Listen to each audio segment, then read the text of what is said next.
I'm sitting here with Jalpa Soni, who is our senior data scientist at the R&D department in the Innovation Lab. So Jalpa, welcome. Thank you.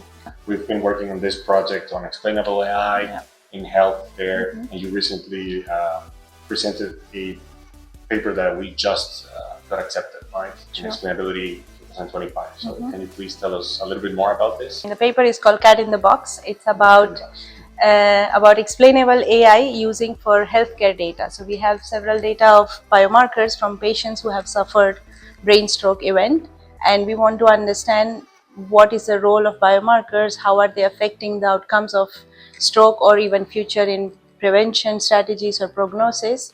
And so we are applying causal AI and explainable AI to facilitate this. So in this paper, we are actually combining two very interesting methods, right? One is explainable AI, and the other is causal inference and settling machines.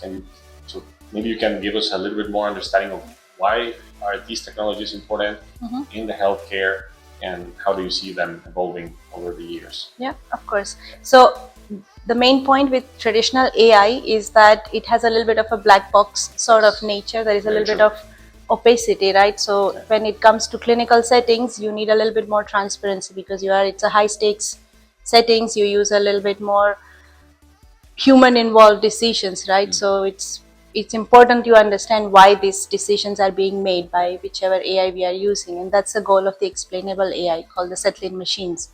Again, traditional AIs often rely on a little bit of correlations of the things, and causal AI is being used because we want to understand why of the pattern, not just the pattern is there and they're just finding the different patterns and so on. We want to understand why this pattern is such and such. So this collaboration with the researchers is useful in the sense that they can actually tell us what they require, and we don't end up just doing a theoretical experiment sort of, but create a product that is practical. It has utility in the way that is required.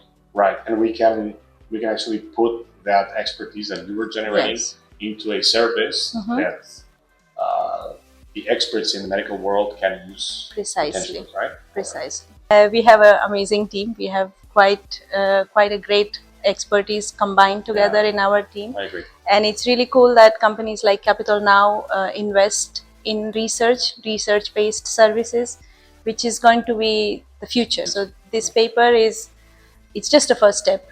We are just starting. We have a lot more interesting projects coming up that we would be publishing soon.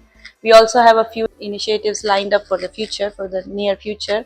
And this paper is just given us a boost, right, to continue to move forward. Ground services in research. In right? research, exactly.